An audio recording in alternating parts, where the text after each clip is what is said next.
Hello, everybody, and welcome to the WildWeiler Weekly Wrap. As always, I am WildWeiler. Welcome to, let's call it Final Friday Art Share. I say that because the important thing is that in the city I live in, we do a First Friday art thing. So I guess, to make my life easier, we'll do this Final Friday, which means that if I have deliverables for First Friday, I get to double dip. So that's what we're gonna do here. Yeah, so no, welcome. I mentioned this last week. We're doing an art share today. I made an art. I promised you all I would make an art, but you can see all the lovely arts for today's art share over at bluesky.app, but that's not even the thing because it's bsky.app online internet.org/art. Don't type that in. My point is I can never remember what Blue Sky's URL is, and I could look it up, but we're already recording, and I didn't write it in my show notes. So, ta-da. No, on Blue Sky, we use the hashtag WildWeiler Art Share. Also, I think, because I'm not super huge, I have it set up where you can put links down in your comments. I could be wrong. YouTube might whatever that, but, like, seriously, share your art. Meet people in the comments. Talk about your art. Hop over to Blue Sky. Join the conversation. Look at my art. Here is the art I made. Now, I need to walk you through this because really what I did this week is I learned how to do lino cuts. That's what I did. That's what I set out to do when I told you I was going to make an art. I already knew that, like, my goal for the week was to learn how to do a lino cut. And I want to walk you through my process. Now, what this piece of art is the shoulder insignia for my Warhammer 40,000 Astracanum Dog Space Marine guys. I don't have a shoulder emblem for them, so I wanted to make one. So, how did this start? Well, I've been working on various designs for insignias for the Dog Emperor for a while now. There's some three-headed sketches, there's some one-headed sketches. I've done pages and pages. A lot of the early designs got incorporated into my custom Space Dog Marine helmets, which I will share with anybody who wants to 3D print some, like, dog head Marines for their Warhammer 40,000 stuff. Seriously, like, literally anybody hit me up. You can just use those. You can use them. You can remix them. You can only sell them if we talk first, though. That's the deal. And I'm not gonna, like, want a licensing fee, but we need to be sure that you're not a terrible person. That's what we need to be sure of. Anyways, where I was going with this is I did a lot of pre-design work. But then when I knew I was going to do this with a lino cut, I sat down and I opened up my sketchbook and I produced this page of sketches. Now, as you can see, I originally thought I was going to do 12, but by sketch 8, some very similar designs were coming through, and you can really see how the head evolved over time. With different background elements ranging from the, like, anti-fascist 3 arrows to the sort of saintly halo thing going on in some of them to just triangles. Also arrows in random different directions because I was just playing around with different visual elements and the number 3 and just wanting to see how that went. Well, then I got out my bigger sketchbook and I did a greater detail rendering with charcoal. And I did this because I personally find charcoal easy to work with and I wanted to see what it would look like just bigger, just blow it up more, just keep playing with it and see where we land. Mind you, this is still a sketch. This is still in the sketchbook phase. But this was good enough. So I got out a drawing pad, a tiny drawing pad, because now it was time to design the lino cut. And, I mean, this thing is like I think it's 3 inches by 6 inches. It's a tiny little drawing pad that is roughly the same size as the pieces of linoleum I bought, I should say. Like, I've done this more than once for lino cutting. And I made the 1-to-1 sketch. And then I X-Acto knifed that out, and then I traced it on the linoleum with a Sharpie, and then I started cutting. And that's just how that went. And that resulted in this block, which then, of course, resulted in the print job you see here and saw earlier. So that's my art. It's a little weird because I made this knowing that I have to digitize it to get it sent to a water transfer printer. So if I ever want to use it on miniatures, it's that. So I could have made it as digital art, but this was, I wanted to learn lino cuts. So that's what I did. And now, oh my gosh, I have so many dumb ideas for dumb lino cuts. They're fun and stupid and I love them. I'm going to open up a stamp and shirt store because I'm going to have so many dumb, like, self-printed stickers and whatnot. So, stay tuned for that because I don't know how it's going to work, but I want to do it. So I'm going to. Anyways, if you made art this week, as I did doth challenge thee before, share it on Bsky under the hashtag WildWeiler art share. Talk about it in the comments. Let me know what you think of my art. I'll let you know what I think of your art. It was a fun, great, wonderful time. Thank you so much for everybody who is participating. And we're going to do this again. We're going to try to do it the last Friday of April. We'll see, because I am going back to school. But I will do kind of the same thing I did here, which is just like in one of these weekly apps be, hey, this week, make an art. We'll talk about it next week. And then we'll see if we can do a more involved art share thing going on over on Bsky. But just know here in the video space, I'll always share my art. And we can always talk here about that if that's what you like. And we can talk about your art in your space until one day we all grow up and get a shared space. And that's definitely not foreshadowing for something. Anyways, on to our next topic. Jerry Seinfeld is a deeply unfunny and kind of stupid human being. So I don't know why I watched his dumbass Kellogg's toaster pastry video. Like, I can't tell you why I did that. But I did. And it was mean-spirited. It's hard to go into it without going into specifics, so all of this is just spoiler alert for Jerry Seinfeld's Kellogg's movie that I can't remember the name of. Anyways, despite the fact that, mind you, its poster is right there. Anyways, the movie uses jokes that are bad and punch down and harken back to some of the most terrible things that have happened.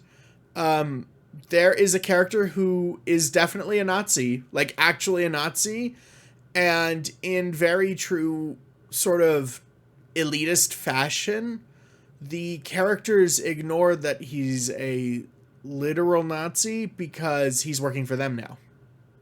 And they make jokes like, oh, don't ask me what I was up to in the 40s, yeah. Yeah, we know, we get it. We get it, he's a Nazi. And we also get that none of these characters care. The movie doesn't care. There's a moment where a rather flamboyant actor acts flamboyantly, and Melissa McCarthy's character says, "What are you, some kind of dingus?" And we all know what word dingus is standing in there for, right? We're not stupid.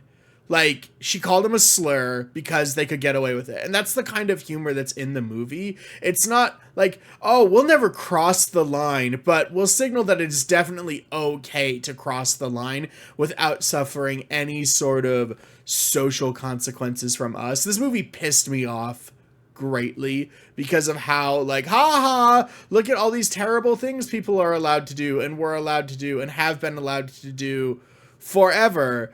And nobody will stop us because I'm fucking Jerry Seinfeld. Like, I don't know. I expect better from Hugh Grant, frankly, but he was in this dressed as the stupid QAnon shaman at one point. And not all the fursuiters in the world could save this movie. Yes, furries, there's a shit ton of fursuits in it. I guess you can watch it for that because whatever, but like, I don't know why I watched the whole thing. It is such a mean-spirited, terrible movie that thinks it's being clever, but realistically is just the whole... You know what its attitude is? its attitude is 100% those people who are like, liberal and progressive politicians should abandon our siblings in the trans community because it's more popular. That's what it is. It's perfectly progressive and fine, but anytime shit gets real, it has to make fun of it. Or it has to be like, oh, that's too real. What are you? Some kind of dingus? Like, yeah, we get it. We get it, Jerry. We fucking get it. Okay? And this shit might have worked back when you had your stupid ass sitcom, but I don't understand why this movie was greenlit. It is so mean. It is. I'm worked up. It's a 1. It's a 1 out of 10. This movie damaged me in that, like, I thought we were somewhere else as a society. And I guess I shouldn't be surprised. It's Netflix. They gave Dave Chappelle his stupid special. I'm upset. I finished. I can't even imagine why I finished the movie. Probably because after the "What are you, some kind of dingus" line, I was angry. Like, and I just couldn't stop watching. And it just got stupider and meaner. And like all these actors that I kind of like. Like, I like Hugh Grant. Tony Hale's in it. I like Tony Hale. Bobby Moynihan's in it. I find Bobby Moynihan's stuff, especially when he was on Saturday Night Live, quite entertaining. So, I think Fred Armisten's in it, too. Yes, Fred Armisen. Like, it's a whole bunch of funny people, but they're, like, the funny people that swim in the funny people circle, and they're not funny in this. They're just mean. I mean, there's some jokes, because it's a comedy, but it's also doing the joke thing that Family Guy does, which is, like, there's a joke every 12 seconds or so. So, yeah, 5 jokes a minute. You're gonna laugh at, 2% of them, and you've still laughed at half a dozen jokes throughout the whole movie. It is what it is, and I hated it. On the recommendation of a friend of the show, Bsky, I started watching The Residents with sweet, beautiful Elk, pictured here, and it was fun. It's good. We only watched like the first 3 episodes and it's amazing. It's a murder mystery that takes place in the White House, where the like main detective is way into birds, so that's a plus. And it's more about the staff of the White House, the apolitical, like the maids, the janitors, the maintenance workers, the plumbers, the electricians, the carpenters, the carpet cleaners, the flower arrangers, like the staff, not necessarily people that live there.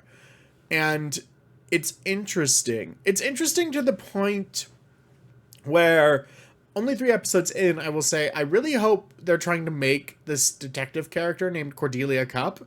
I hope they're trying to make her a modern detective, kind of like how Rian Johnson is trying to make Benoit Blanc a sort of modern Sherlock Holmes. Like, I like this idea of like, let's make new detectives. We can't just keep watching Sherlock Holmes and Hercule Poirot movies for forever. And I love it, and it's good, and I highly recommend you watch it. I haven't seen it all, so I can't rate it, but I'll tell you what, it's already scoring good. So yeah, no, check out The Residents on Netflix. It's great. And then don't watch anything else. Just watch The Residents. That does it for this week. Okay, I have a bit of a dilemma because a game snuck up on me called Atomfall, which looks like a British Fallout, but I also promised I would stream Small Saga. So here's what we're going to do. I will start streaming Small Saga on Thursdays in a few weeks when my Thursdays are better for streaming. But tomorrow, Saturday the 29th, according to my little desk calendar, I'm gonna stream some of this Atomfall game in the morning. So, and I mean like in the morning. That's West Coast time. So I don't have an exact start time. Ideally, I'd honestly like to start it around 9. West Coast time. So around mid-morning for a lot of people. I guess 9 is kind of like mid-morning if we're being realistic. But my point is, started around 9, play for a couple hours, see this British Fallout game, and do that, hang out, just have a fun time, and then get on with our life. But yeah, and then we'll do Small Saga on Thursdays. I'm really struggling to get back on the horse as far as recording that Indiana Jones and the Great Circle Let's Play that I talked about last week. And I don't know what to do there because my spring break is over. I might try to record on Sundays, and then we'll just see. It's tough. It's just really tough. There's a lot of moving parts, and instead of recording, I learned how to make a lino cut this week, and it was great, and I loved it. But it means I didn't record anything. So art's hard. I tried to do multiple arts because streaming and presenting and entertaining is an art. It's hard to do a lot of arts at once. So I respect people who can do a whole bunch of things at once. You have my respect, doers of multiple things. Yeah. Anyways, that does it for the week. Thank you so much for watching. A bit of a longer one today, but I will catch you all next time. Bye-bye. Okay, real quick. I went to breakfast at a place called Burrito House this morning, and on my credit card receipt, it says Burrito Ho, which is the nicest compliment I think a credit card company has given me. Bye.